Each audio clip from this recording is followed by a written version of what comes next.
Hi everyone, hope you guys are doing great and welcome to my late night horror show। आज की कहानी मुझे कुछ महीनों पहले मेल पे रिसीव्ड हुई थी from Razi Khan. So I decided to share this creepy spooky stories with you all. But उससे पहले मुझे आप सभी को ये बताना है कि जितनी भी स्टोरीज मुझे मेल में रिसीव्ड होती है, मुझे नहीं पता उनमें से कितनी स्टोरीज़ सच है और कितनी मन घड़त कहानियाँ, बट मेरा काम है स्टोरीज़ को नरेट करना और आप तक पहुँचाना। So here is the episode 17 horror nights with Rahnuma Arif.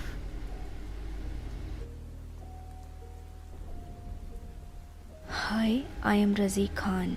मैं बेंगलोर के एक छोटे से शहर से बिलोंग करता हूँ। कुछ महीनों पहले फर्स्ट लॉकडाउन के दौरान मैं बेंगलोर के एक बिजनेस सेक्टर के एक फार्मास्यूटिकल कंपनी में मार्केटिंग मैनेजर का काम किया करता था। मेरा काम इधर उधर कंपनीज में जाकर मेडिसिन्स को प्रमोट करना होता था और वीकली बेसिस में एक बार ऑफिस जाकर मुझे अपडेट देना होता था। मुझे वो कंपनी ज्वाइन किए हुए 2 महीने हुए थे और तीसरा महीना आते आते लॉकडाउन लग गया था।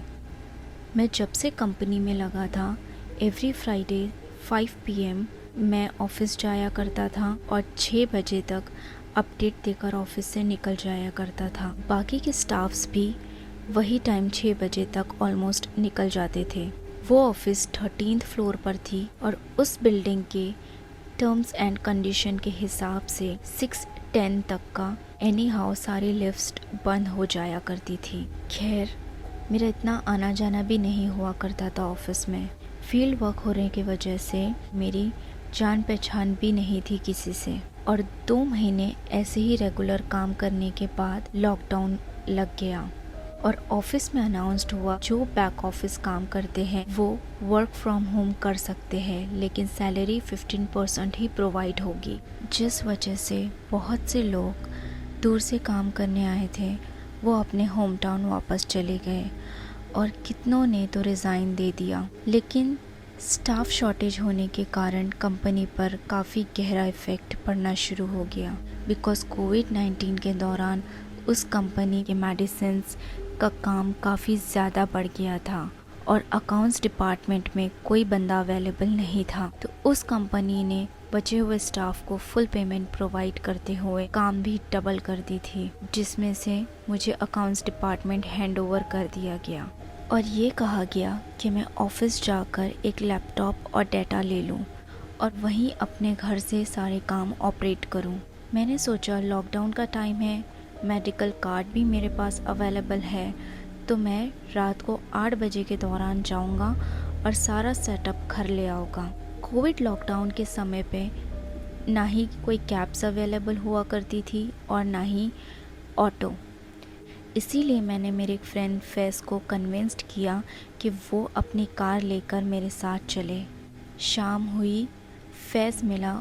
उस वक्त ऐसा माहौल था कि फैज़ अपनी नमाज़ें नहीं छोड़ा करता था और मैं उसका बिल्कुल अपोजिट था। लेकिन उस शाम फैज़ ने मुझे कन्विंस्ड किया कि मैं भी उसके साथ उसके घर मगरिब की नमाज़ अदा कर लूँ, फिर हम निकलेंगे ऑफिस के लिए।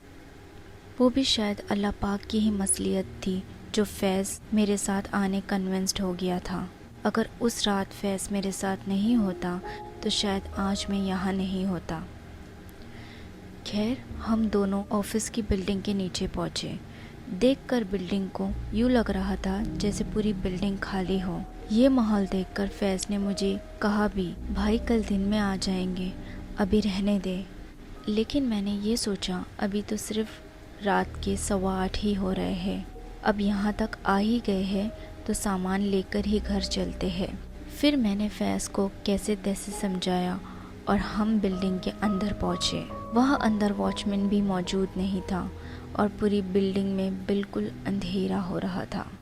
मैंने लिफ्ट ग्राउंड फ्लोर और 13th फ्लोर की लाइट्स का स्विच ऑन किया। लाइट्स चालू हो गई और सामने ही लिफ्ट खड़ी थी।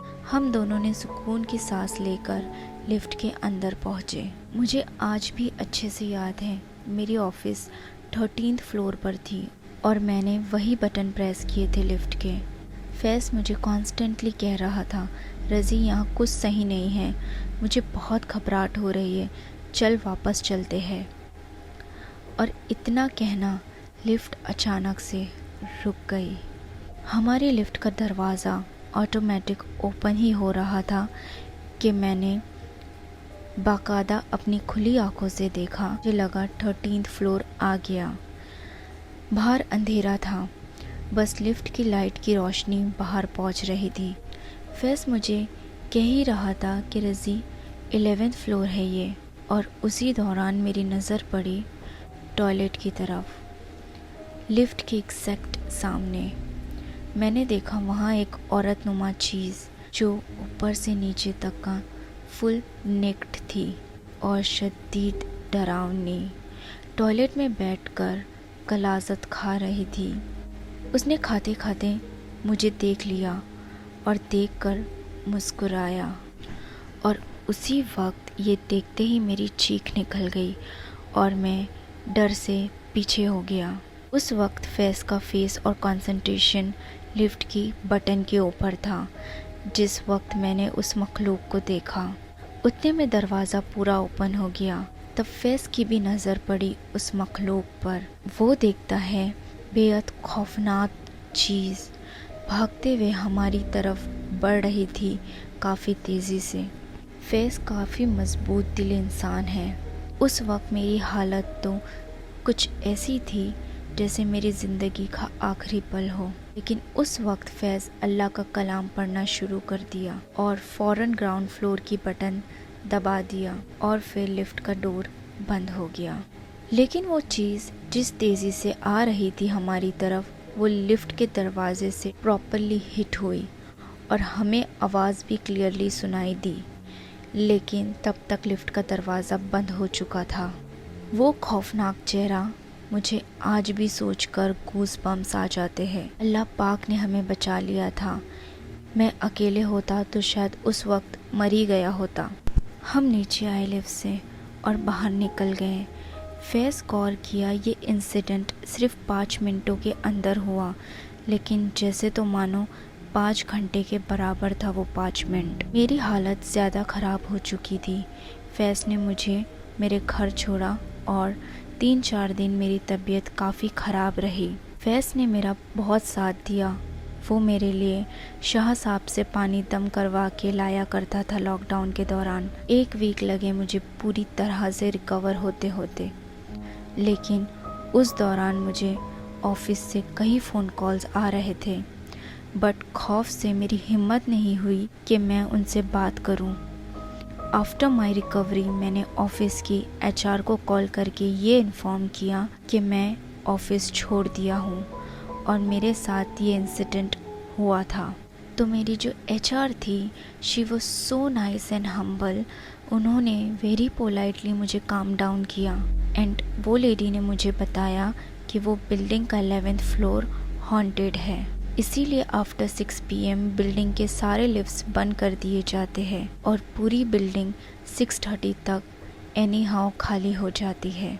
अगर आफ्टर 6 PM इन केस कुछ एम्प्लॉयज़ बच जाते हैं तो वो एक ग्रुप क्रिएट करके स्टेयरकेस यूज़ करते हैं उतरने के लिए, क्योंकि स्टेयरकेस को लॉक करके बंद कर दिया गया है। लेकिन फिर भी स्टेयरकेस से कोई भी अकेले आता जाता नहीं है। ये सब सुनने के बाद मुझे ऐसा लगा हमने जो नमाज अदा की थी अल्लाह ने उसी के वसीले से हमें बचा लिया। वो दिन से मैं 5 वक्त का पाबंद हो गया। तो गाइस ये थी मेरी आज की स्टोरी।